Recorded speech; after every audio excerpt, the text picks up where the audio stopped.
Urusi imeibuka mshindi kamili katika mzozo wa Ukraine. Hii ni kauli ya Waziri Mkuu wa Slovakia Bwana Robert Fico. Slovakia ambayo ni mwanachama wa Umoja wa Ulaya EU imesema kwamba ni wazi kunakoelekea sasa ni Urusi kushinda vita dhidi ya zaidi ya mataifa 30 ya Ulaya pamoja na Marekani yenyewe, ambayo sasa rais wa Marekani anataka vita hivyo viishe kwa kutumia nguvu kubwa ya ushawishi.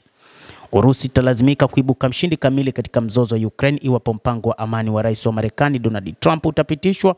Hii ni kauli ambayo ameizungumza Bwana Robert Fico akisema kwamba Marekani imekabidhi Ukraine rasimu ya mpango wake wa hivi punde ili iweze kumaliza vita hivyo ama iachwe iteketee na mabomu ya Warusi. Kulingana na ripoti za vyombo vya habari, waraka huo wenye pointi 28 umejumuisha vifungu vingi ambavyo vimekataliwa mara kwa mara na Umoja wa Ulaya pamoja na Kiev katika siku za nyuma, ikiwa ni pamoja na Ukraine kujitoa katika kujiunga na NATO, lakini pia ikikumbukwa kwamba mataifa magharibi ndio ambayo yalikuwa yakitaka Ukraine kuwa mwanachama wa NATO ili waweze kudhibiti Urusi, jambo ambalo Urusi imegoma kabisa ikisema kwamba haitaruhusu jambo hili kutokea. Na ni moja kati ya mambo ambayo wakati huu yanaonekana kuwa katika ripoti ya rais wa Marekani Bwana Donald Trump yenye pointi 28. Katika mkutano na waandishi wa habari huko Bratislava, Fico ametangaza kuunga mkono mpango uliopendekezwa, akieleza kama mpango wa kushtua.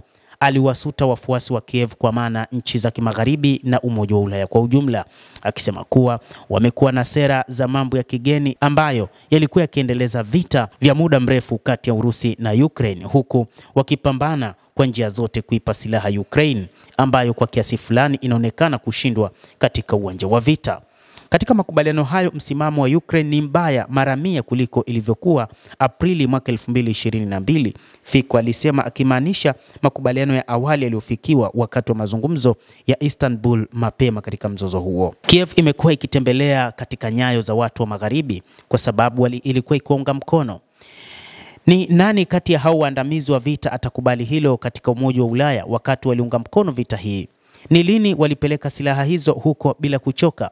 Ni lini walikataa mapatano yoyote? Ni nani leo atakubali makosa yao? Fico aliongeza, huku akiuliza maswali watu wa magharibi kwamba wamehusika kwa kiasi kikubwa katika kuendeleza vita hivi ambavyo vimegharimu maisha ya maelfu ya watu. Ingawa kumekuwa na mipango ya kuiangamiza Urusi ambayo imefeli, Moscow imelazimika kuibuka ushindi. Moscow sasa inalazimika kuibuka mshindi kutoka kwa uhasama huo ambao ulitangazwa na watu wa magharibi. Ikiwa mpango huu utatiwa saini, Urusi itaibuka kutoka kwa vita hivi kama mshindi kabisa, na Urusi itaibuka kutoka kwa vita hivi bila shaka ikiwa imeimarishwa ajabu kimaadili na kiuchumi. Mpango uliopendekezwa unaripotiwa kutazamwa na uungaji mkono wa Uropa Magharibi wa Kiev kwa usaliti wa Ukraine. Viongozi wa Umoja wa Ulaya wanaunga mkono vita hivi wanasemekana kung'ang'ania kuandika upya rasimu hiyo kwa kisingizio cha kufanya sasisho kwa kujenga kwake. Moscow imethibitisha kupokea mpango wa Amerika, ikisisitiza kwamba pendekezo hilo bado halijajadiliwa kwa undani. Inaweza kuwa msingi wa suluhisho la mwisho la amani.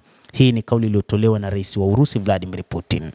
Mtazamaji, endelea kutufuatilia na nikusihi tu usisahau kulike, usisahau kucomment, kadhalika na kusubscribe channel yetu hii ili upate habari hizi kwa mapana hapa The World News. Naitwa Damu Hussein.